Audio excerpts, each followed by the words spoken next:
October's coming up quick, and there's a lot of great new games coming. Hi folks, it's Falcon, and today on gameranx, the top 10 new games of October 2019. Let's not waste any time. Coming in at number 10, MediEvil. I am ready for MediEvil. This is a game that kind of precedes the Dark Souls phenomenon in the way that it's set up. Not entirely, but to some extent. It's a game that kind of uses the aesthetic of Tim Burton's stop-motion films, and it's for sure a different game that uses its own humor as a means to kind of ooze a bit more personality than you might expect out of it. And this remake is along the lines of the Spyro remakes, where the graphics are vastly improved, but the game looks pretty much more or less the same. Maybe some quality of life updates. I'm looking forward to finding out exactly what those might carry. MediEvil was a great game back in the day. Honestly, all the remakes that have been happening recently, starting with the Crash one, is kind of allowing a lot of these games that weren't perfect to come out with much nicer graphics and some quality of life updates. Again, like Spyro, they fixed that camera, and ooh, the game is better for it. I cannot wait to see how this plays out for MediEvil. It's coming out October 25th on PlayStation 4. Number 9 is Moons of Madness. Moons of Madness is, of course, a very, very strange looking game, and that's the reason to care about it. It is different. It's a cosmic horror game set on Mars while you're performing scientific exploration, and posits a story that takes place partially in your mind as your mental state breaks down. Now, when I say cosmic horror, there is a definite Lovecraftian vibe to a lot of what you see, but it also, aside from all the tentacles and all that, has kind of a black goo thing going on as well. I think there's a nice combination of aesthetics going on, and the story's pretty good. Mysterious message comes from Mars. They determine it's of intelligent origin. Scientists go up there.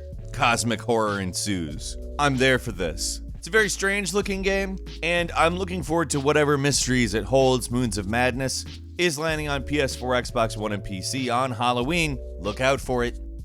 Number 8 is WWE 2K20, the first game in the WWE 2K franchise, developed entirely by Visual Concepts, and the first to feature a female cover star. She's also wearing a shirt that says The Man, which is just terrific irony. Whoever came up with that idea is honestly pretty funny. It also gives you the option of doing a female My Career story. The collector's edition will feature the return of Chyna, who has not been in one of these games since SmackDown 2, Know Your Role, way back in 2000, and Hulk Hogan, because whatever reason you know Hulk Hogan for, he is hilarious. Honestly, the WWE franchise has been headed in a good direction, albeit a bit slowly, and I'm interested to see exactly what they do to continue that plot. Obviously, the graphics continue to get better and better. It's always a good-looking game, though, and honestly, I think a lot of people are going to have a lot of fun with this. WWE 2K20 is coming to PlayStation 4, Windows, and Xbox One on October 22nd. Coming in at number 7, Wick Hex is an action strategy game, and it's basically a game where you move John Wick on a hex grid, dodging bullets, killing bad guys, and manage ammo and things like that. It looks like a really fun time. John Wick is phenomenal. Honestly, this one hasn't been on my radar, and it's sort of snuck up on me. It actually looks really good. It reminds me a lot of XCOM, but it's John Wick. The John Wick movies are just stylistic masterpieces, and the game looks very much as if it wants to follow in those footsteps, giving us just an absolute beautiful neon color palette and heavily cel-shaded graphics. I'm very excited for this. I think it's going to be pretty cool, and I do hope we see it on all of the consoles, but it's coming to PC on October 8th. Moving on to number 6, there is a number of great ports coming this month, starting off with Witcher 3 Wild Hunt Complete Edition with all of the DLC. And let me just go ahead and say, Blood and Wine is itself worth a full game. It's such a great, interesting campaign on its own, and that's not what you're getting. You're getting the entire Witcher 3, that, and the other. And frankly, who can complain about that? Overwatch is also going to be hitting. Of course, we want Overwatch on the platform. The Switch is such a great platform for that kind of stuff, and although it definitely won't feature the same kind of horsepower any other platform does, Overwatch would be great there. Also, we're getting Resident Evil 5 and Resident Evil 6 on Switch. Resident Evil 5 and 6 will both be hitting on October 29th. Moving on to number 5, Concrete Genie is a game that will use the DualShock's motion controls in order to basically paint a living city. It's not a difficult story to understand. A young boy doodles in a notebook, bullies take the notebook, shred the papers, he tries to get the papers back,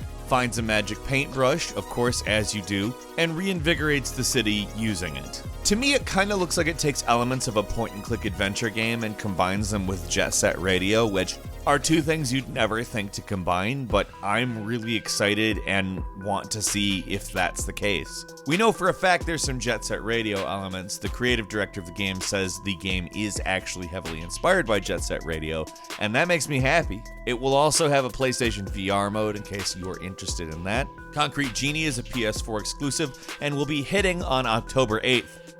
Coming in at number 4, it's Luigi's Mansion 3. When announced, it was a very pleasant surprise, but I don't think it's going to be a shock that this game is good. It's Luigi's Mansion. All the previous entries in this series have been good, and frankly, a Switch version is exactly what we need. The big difference here is that they've switched to a hotel setting. I don't know that I really consider that to be a big change. It's probably just going to relate to the scale of the game, which I assume will probably be larger, on account the Switch is capable of more than any platform that it's been on before, and I'm assuming they're wanting to take advantage of that. I like the idea that the game might have a bit more of an open-ended level structure with different themes on every floor, and apparently there's going to be a mode that allows for up to 8 players to play. I don't know how it's going to work, but I'm interested, of course. Luigi's Mansion is a fantastic series. I'm stoked to have it back. It's hitting appropriately on Halloween, so get ready.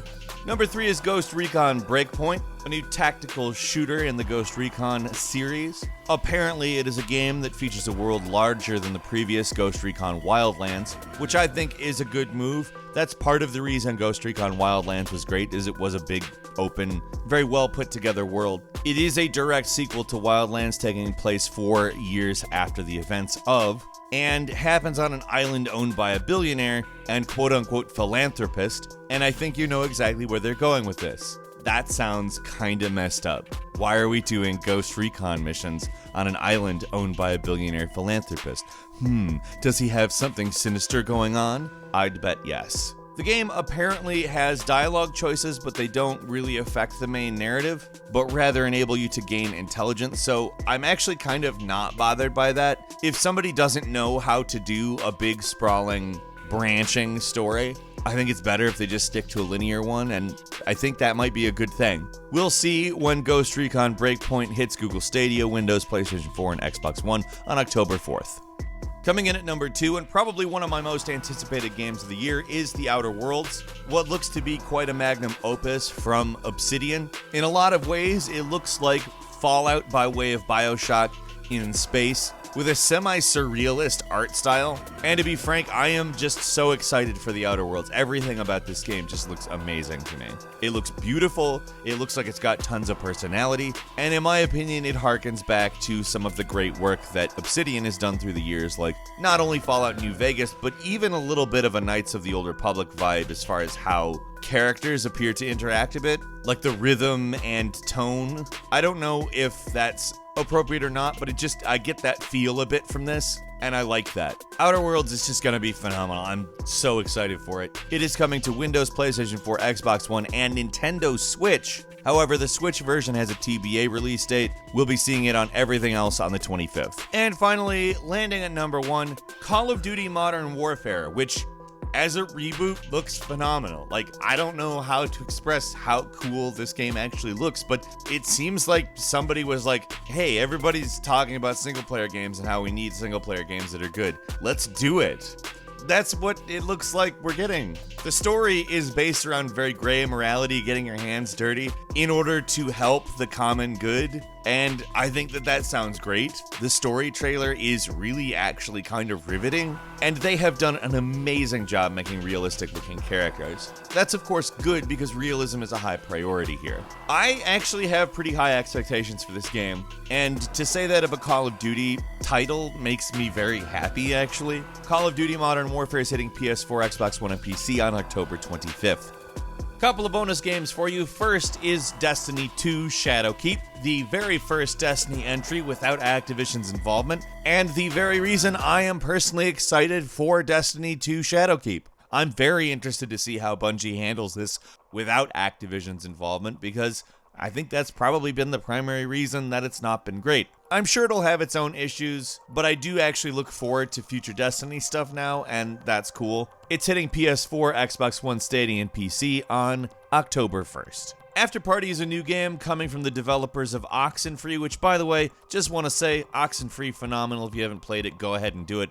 It's cheap, and it's just a beyond fun game with a great story. After Party is about two dead people out drinking Satan, and I cannot possibly imagine me not being interested in that. It's hitting PlayStation 4 and PC on October 29th. Moving on, it's Ghostbusters the Video Game Remastered. This is, of course, the critically acclaimed Ghostbusters game, having been remastered. Let's just pretend this is the only Ghostbusters game and that this is the only version, and we'll all be better for it. That's hitting PS4, Xbox One, PC, and Switch October 4th. Grid, the reboot of the popular Codemasters racing series. I'm pretty excited for it. Codemasters obviously knows what they're doing as far as racing goes. The previous Grid game hit in 2014, and it's been a while. And it seems like they're throwing a lot of new ideas at us this time around, and that's kind of what has me interested in it. We'll see how that turns out. Grid is hitting on PS4, Xbox One, Stadia, and PC on the 11th. Moving on, Plants vs. Zombies Battle for Neighborville, which, just like the previous game, gives you the ability to do cooperative or competitive multiplayer plant fighting.